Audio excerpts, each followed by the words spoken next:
pertengahan Shipyard dan juga Riverside bakal langsung menuju ke arah laut antara Rim 6 dan juga dari Mars Electric. Benar, dan kalau misalnya kita perhatikan juga di sini ada EVOS dan juga The Prime yang cukup bersinggungan, di mana Street bakal coba tuh langsung menuju ke arah Graveyard.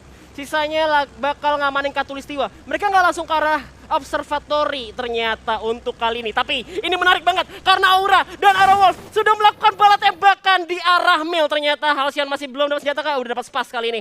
Bakal coba untuk menyebar luas terlebih dahulu, bakal spread out aja. Hati-hati Gentong Merah bakal coba diledakin terlebih dahulu, tapi udah nembakin ini 18 sama 7 ya, mereka udah pegang. Udah ada Chrono juga di spawn tentunya oleh seorang Pew Easy, pria idaman wanita. Bakal coba tuh berlari bersembunyi, tapi nampaknya di atas juga ada tim 1 yang bakal menjadi terparty. Halcyon bakal coba tembak kali ini dengan sebuah SM8 yang masih belum bisa dijatuhkan. Dimana Rolf masih coba tuh nyari senjata aja. Mereka bakal fight dan nabrak Aura di arah Mil. Kita lihat ada satu jendela juga yang bakal coba tuh dipakai. Strafing tentunya. Chrono dipasang. Langsung order. Dan melakukan bang dengan 14-nya. Dimana pemain Aero pakai cukup kesulitan kali ini. Dua orang berhasil dijatuhkan. Pew Easy masih nunggu bala bantuan juga. Ada Black yang nampaknya bakal menjadi pertolongan pertamanya. Yes, dan di sisi lain ada Boom Esports yang bakal join. Yap, bakal tembakan lagi seorang play juga, jump shotnya gagal untuk mendapatkan lawan Black tinggal sendirian. Dilangsungkan Arrow Pro Team harus eliminasi di posisi ke-12. Tinggal 11 tim. Di atas ada yang lagi datang lagi. Father dan Pew berhasil di revive tentunya. Kali ini Aura bakal dijepit karena ada tamu yang tadi undang. Itu dia Boom Esports. Menembak di Jawa Alnova dengan sekarangnya berhasil untuk main. Masih ada Compound yang cukup membantu untuk tim Aura, tapi Mang dan juga Maybe bakal menjepit. Marley juga bakal jatuh dari sebelah kanan. Cukup mendapatkan sayap dari jendela juga masih bisa diincar, di mana Maybe dengan Chrono yang masih bisa main aman tentunya. Satu orang udah masuk ke depan, Mang dengan 14-nya bakal coba ke depan, dan ternyata Aura mulai jatuh satu persatu. Tinggal seorang Amek juga sendirian, bakal belajar lagi dan pakai Aura yang bisa dan puas di posisi ke-11. Wow. Ini satu tempat daerah atau area Mil yang langsung dihuni oleh 3 tim besar kita, yang dimana dari Aero Wolf sendiri harus diratakan oleh tim Aura. Ketika sehabis Aura bisa meratakan tim Aero Wolf, justru dari Boom Esports habis ngeluting di area Riverside, mereka langsung datang untuk coba nengok dan akhirnya terjadi perang, dan itu menjadi momentum buat Boom bisa mendapatkan kembalinya dari Aura Esports untuk full team. Tapi untungnya untuk Aura sendiri dapat 4 poin eliminasi. Iya. Berarti dapat 4 poin. 4 poin. Tapi sedangkan Aero Wolf benar-benar nggak dapat poin sama sekali. Dia tusun dan itu poinnya 0. Ini untuk di game pertamanya. Ya. Berarti untuk nabrak di Mil Auranya, tapi juga nggak begitu menguntungkan karena ada Boom Esports tiba-tiba dari Riverside untuk naik ke atas. Dan ini benar-benar panas banget. Baru di early tiba-tiba udah ada 2 tim yang langsung tumbang. Betul, dan kita ingat bahwa untuk sistem poin kita itu sistem poin baru, yang dimana peringkat 12 sama peringkat 11 itu hanya 0 poin, nggak dapat poin sama sekali. Walaupun sebenarnya Aura udah ngantongin 4 poin kill, yang dimana memang 1 poin kill itu 1 poin. Ini gila, ini benar-benar gila banget. Tapi kalau kita perhatikan juga di arah Observatory, ternyata ada tim The Prime yang menduduki rumah dari EVOS Esports sama Macan Putih yang bakal coba untuk target aja ya. Dia bakal coba di-scan dulu sekitar Observatory bakal ada orang apa enggak, tapi The Prime ini enggak melakukan rotasi yang cukup cepat karena memang melihat nampaknya kalau misalkan mereka melakukan rotasi lebih cepat lagi, ini bakal ketemu sama tim di open field. Iya, bakal ketemu sama tim yang di open field, dan ini kalau kita lihat dari turunnya tim-tim yang sudah masuk di drop point mereka masing-masing, ini dari kita lihat dari POV saya sendiri itu aman-aman aja. Walaupun sebenarnya dari EVOS sebenarnya kalau ada tamu atau ada orang yang bakalan coba nabrakin mereka, kalau mereka belum siap untuk dari segala resource, mereka bakal coba untuk tarik mundur dulu ke hanggar dengan menggunakan launchpad mereka untuk secara keseluruhan bisa mendapatkan tambahan lebih untuk resource-nya di area hanggar. Tapi saya sendiri mungkin sudah lebih membersihkan daerah hanggar sendiri sampai benar-benar tidak ada yang tersisa untuk tim-tim pun yang datang untuk sekedar mampir untuk bisa ngambil beberapa senjata. Dan mereka juga turun di arah Blue Zone juga pastinya. Dan kalau misalnya perhatikan dari skillnya cukup menarik ya. Kemarin ada Legal untuk pakai Misha, dan juga kita lihat ada Force juga tadi yang dipakai untuk nahan zona di luar. Tapi ini belum kelihatan banget karena dari saya sendiri udah coba untuk main di luar zona sekarang, For. Ya, dari saya sendiri bermain di luar zona bakalan coba buat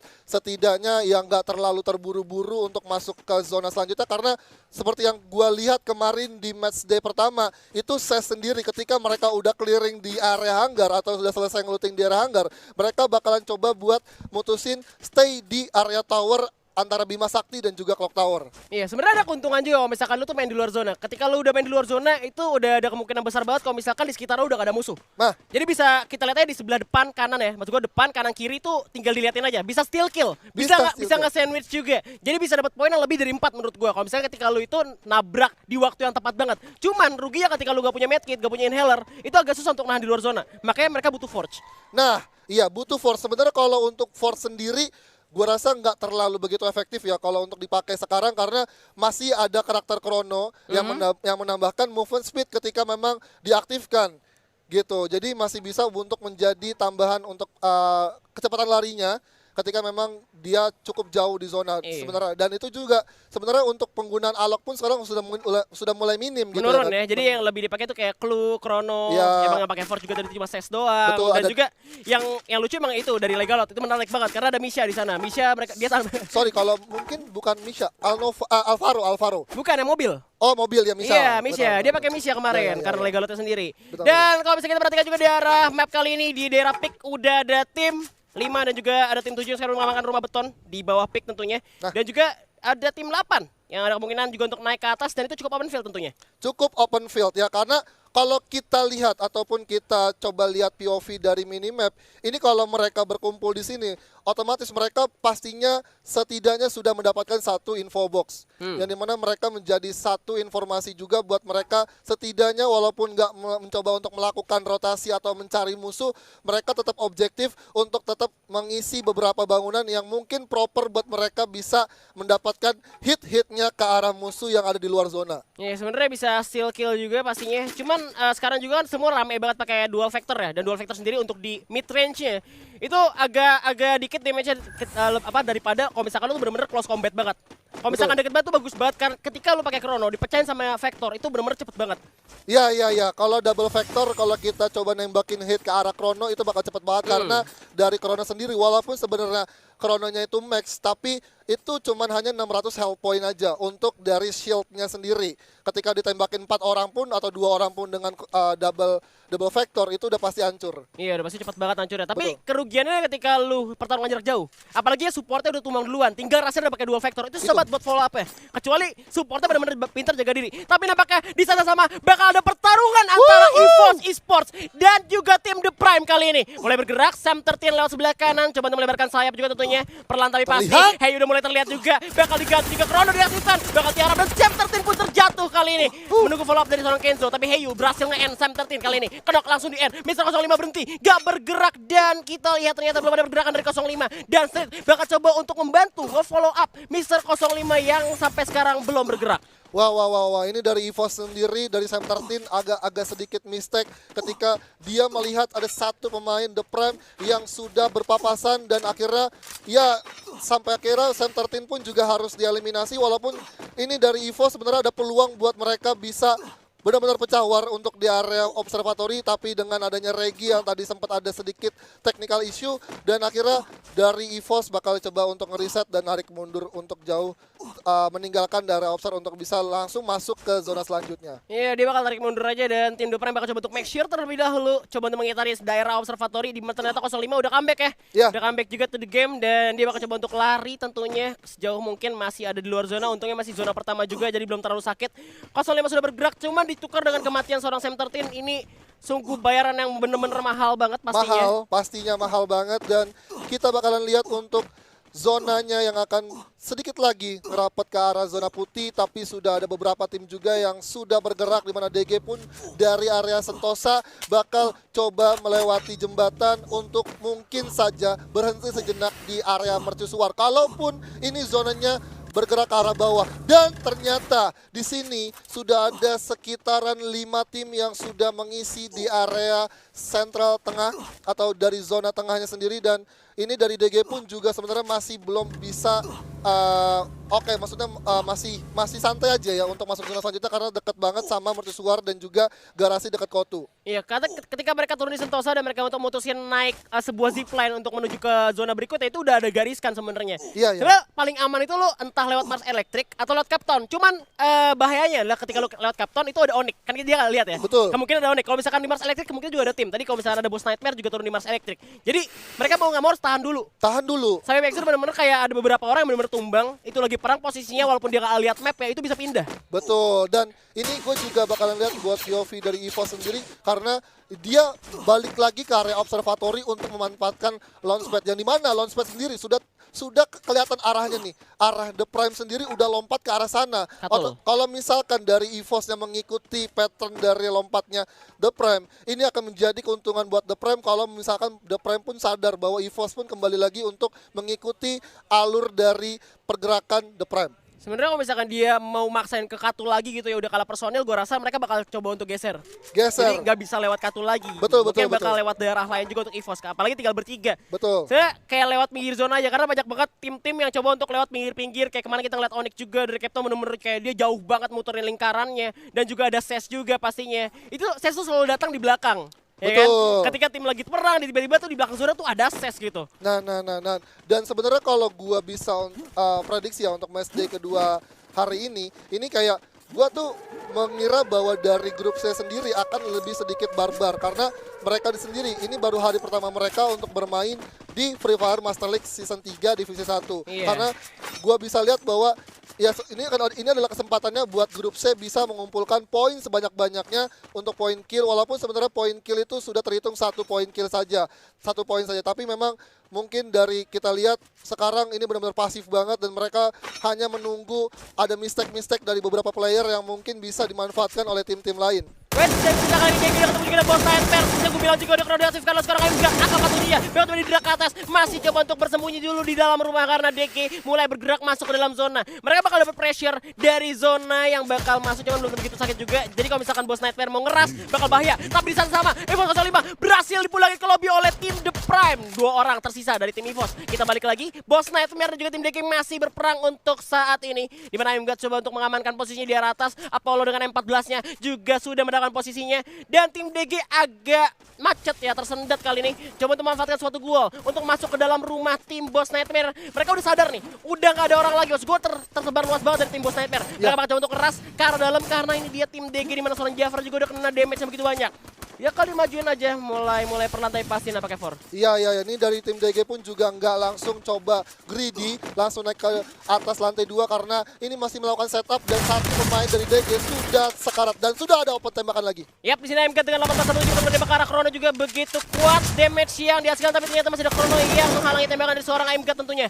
Masih coba terus strafing lagi, ada granat di sisi lain. Kita lihat tim EVOS mulai jatuh satu persatu dan tinggal 1 orang lagi lone survivor tersisa, tapi kita masih lihat ke arah tim DG dan juga tim Boss Nightmare tentunya yang masih belum kelar juga perangnya. Bahkan coba untuk memilih melipir dan mundur ke rumah labirin tentunya. Iya, sudah ada UAV juga yang menjadi satu informasi kill dan ternyata ada 2 pemain dari Boss Nightmare dan tumbang. Iya, 2 orang udah jatuhkan kali ini Fearless, bakal coba untuk backup tentunya. Masih ada 4 orang lagi dan ternyata bakal dimaju oleh tim Dunia James. Tinggal Apollo sendirian, jelas survivor kita bakal dimajuin. Satu langsung dengan Jafar, Abbas sama Bolam, jangan ditembak. Apakah yang yakin?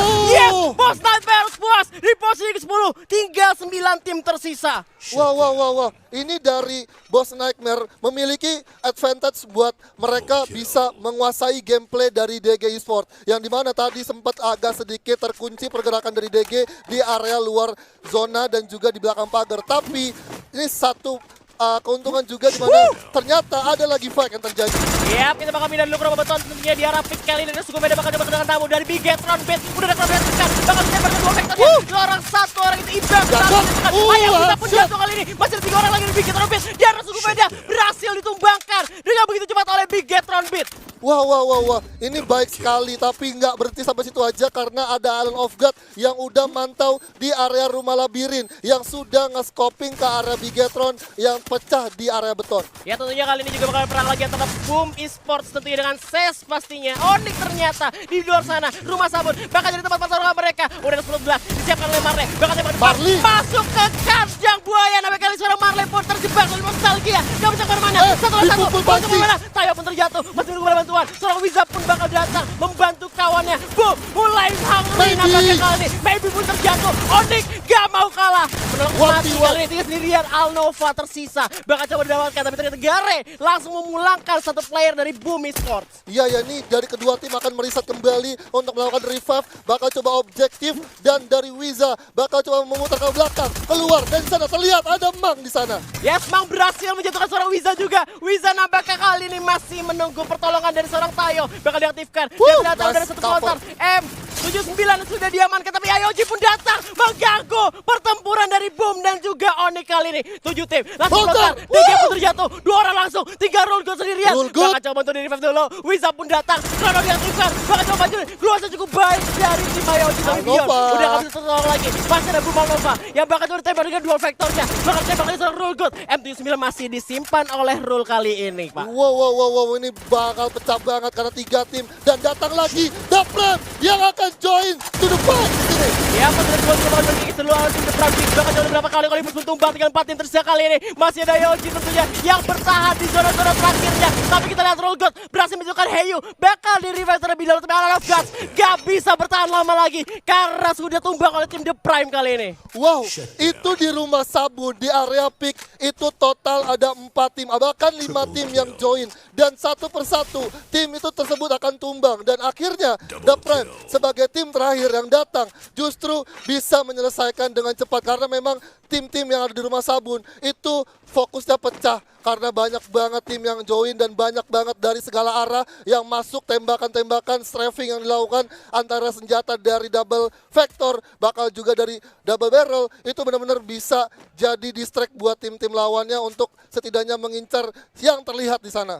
Tapi kalau misalkan lu perhatikan kali ini, Bigetron Beat dapat compound, di mana zonanya ternyata itu benar-benar open field banget di sisa sisinya. Kalau misalkan perhatian nih, Bigetron Beat bakal untung banget, bahkan mereka punya pohon-pohon yang bisa dimanfaatin untuk masuk dan bertahan di dalam zona. Betul, dan sekarang kalau kita lihat dari minimap sendiri, itu mereka masih dapat sekitaran hampir 20%-nya untuk bangunan labirin. Dan ini tinggal hanya menunggu dari Bigetron Beat bisa memanfaatkan kompon yang ada. Karena di sini dari zonanya sendiri, The Prime pun masih lengkap dengan 4 pemainnya. Dan gua rasa The Prime pun sudah mengumpulkan banyak banget resource yang mereka dapatkan dari peti-peti mayat yang sudah ada di sana. Dan di sini Sesnotden pun juga udah mantau dari area Bigetron dan juga sudah sadar karena dari The Prime sendiri terdengar cukup jelas perangnya di sana. Ya bakal memalkan patahan juga. Regar berhasil mendapatkan Jojo, masih ada Chrono tentunya yang berhasil menyelamatkan nyawa seorang Jojo juga. Zona mulai menutup lagi, bakal join dan kumpul. Welcome to the party, tim The Prime bakal coba untuk masuk, mulai membara juga kali ini bakal pakai medkit terlebih dahulu. Ses pun coba untuk berusaha masuk ke dalam zona, tapi kita lihat ternyata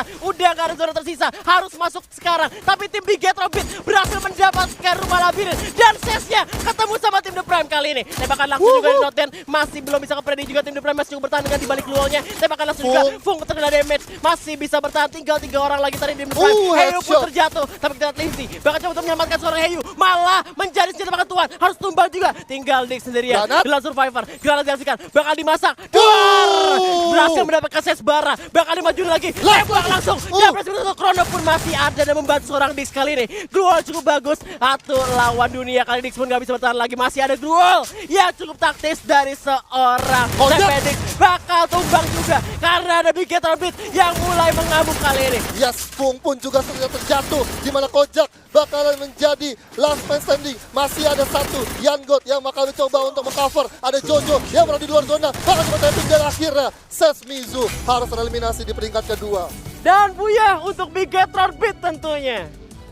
Congratulations buat Bigetron Beat berhasil mendapatkan Buya di game pertama. Cukup manis sekali perjalanan dari Bigetron Beat sampai tadi berhasil menyelesaikan fight-nya di area rumah betul. The power of Better Johnson ya? Better Johnson, Bapak Johnson ya. Tapi udah bisa dilihat dari posisi mereka. Mereka itu dapat rumah labirinnya, zonanya juga ke sana. Makanya sebelumnya itu udah gue mention juga kalau misalkan mereka tuh punya rumah labirin, mereka juga punya pohon untuk perlindungan diri. Dan ternyata Sesnya tuh ketemu sama tim The Prime dulu. Betul, dan keuntungannya Bigetron sendiri adalah mereka cuman hanya